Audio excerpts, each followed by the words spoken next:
because the NFL is damned interesting right now. It's also bracket time, and we're going to talk about that as well. But before we get there, I had a real quickie for you. Your guy, Deion Sanders. I don't know if you saw this, but he just signed a contract that puts him in the top 10 highest paid coaches in all of college football. You can expect from Colorado. We told you we coming. We told you we coming. You thought we was joking. And guess what? We keep receipts. God bless you, America. Ooh, God is good. He signed a 5-year, $54 million deal, John. I mean, not so bad, right? The base is now $10 million per year. It finishes up at $12 million as you get further out and all the rest of it, blah, blah, blah. But the money, and here's what I would say. Is the investment smart? Hell yes, it's smart. And I'll tell you why, John. So they had the most watched this past year, 54 million viewers in 2024 tuning in to watch his team play, okay? That's pretty impressive.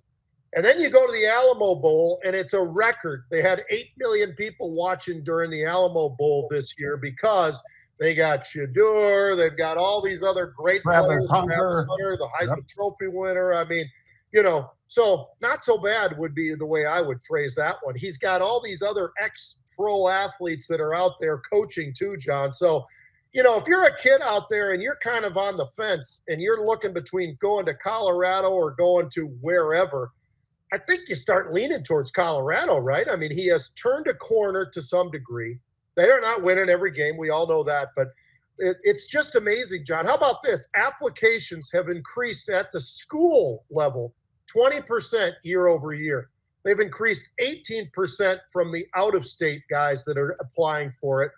They have generated $93.9 million for Boulder as a city. I would say that the $10 million they gave them, hell, it might not be enough. Might not be, Pete. I mean, of that number that Pete just said, the 90 some odd, 72 million was direct spending in Boulder. So that's lodging, transportation, food, retail, recreation. If you're a student athlete that wants to be noticed, be on TV, this is one of those places you would want to go. Is Michigan better? Yes. Is Alabama better? Yes.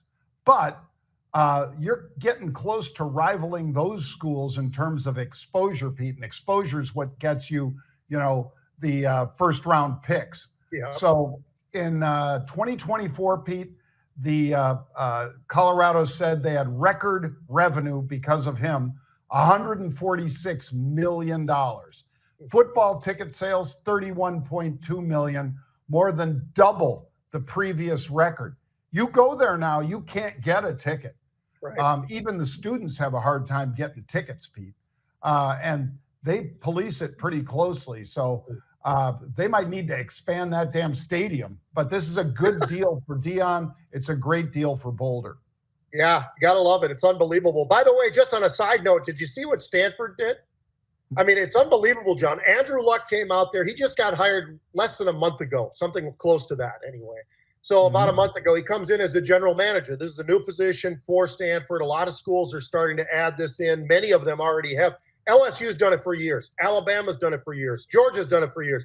You see a little bit of a trend here. Texas has done it for years. So the PAC decided they would do it, although they're no longer the PAC. They're the ACC. But Luck comes in there and he looks at the coach and he goes, hey, man, there's a lot of complaints about you being a pretty big jackass.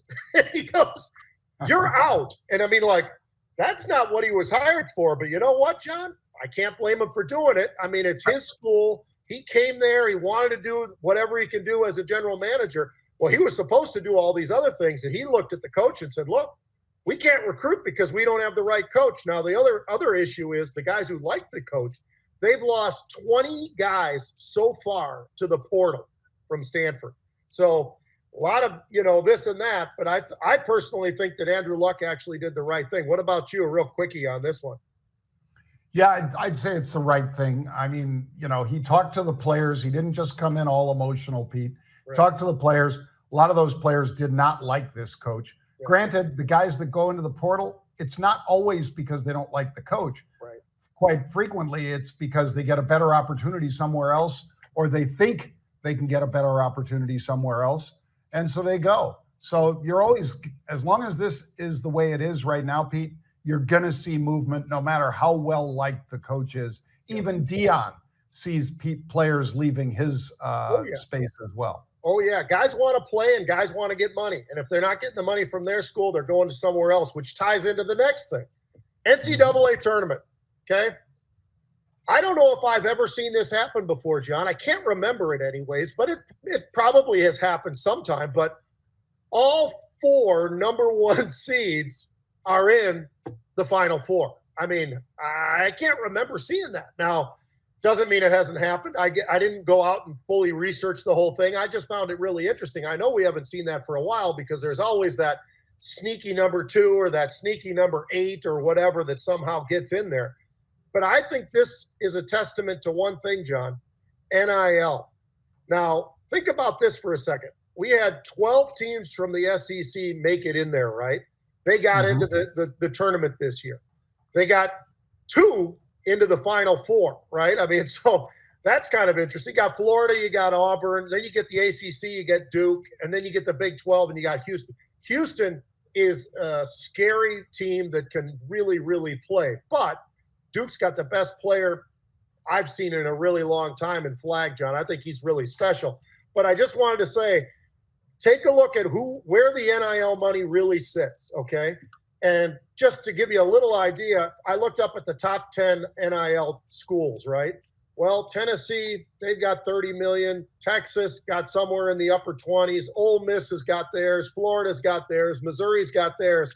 NIL money alone for the entire SEC, $186 million, John. So if you don't think you can buy a championship, then you ain't paying attention to what's going on out there. I'm just saying it one last time, at least for a little while. They need to put a cap on this damn thing. There's got to be a level where somebody has the ability to say, look, the number's 25 million. That's the max. Now, if you can't raise it, you can't raise it. But that is the max.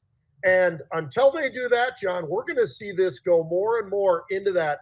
Who's got the money? They're going to win. Take a look at the football championship. Take a look at what's going on with basketball, the championship there. Those are your big money drivers. Yeah, there's other things. There's hockey and whatever else. But the reality is you can buy championships now if you've got enough folks that want to give you the money to do it. Take a look, Pete, at an interesting little event that happened with the Yankees because they took their bats, Pete, and they actually applied some MIT science to it, apparently. They said, the handle, let's keep it real thin. Let's put all the weight up here in the barrel. And it looks a bit like, I think they're calling them torpedo bats right now, Pete. Yep. But what they did was they torpedoed Nestor Cortez, who used to be their pitcher for the Milwaukee Braves. Let's watch at least the first 3 pitches of this, Pete, because this is baseball history. That's gone. He gone. I'll tell you what, when Aaron Judge gets his eye on the ball and he's got that bat, this could be ugly for a lot of pitchers, not just this poor son of a gun. Well, so that's the leadoff. By the way, that pitcher might need to push away from that candy corn or whatever he's eating, John. I'll tell you that right now. Well, then let's take a look at the next guy that comes up, Pete, because the next guy that comes up, when your leadoff gives you a home run like that, the fans are, of course, going to be pretty pleased, and the dugout.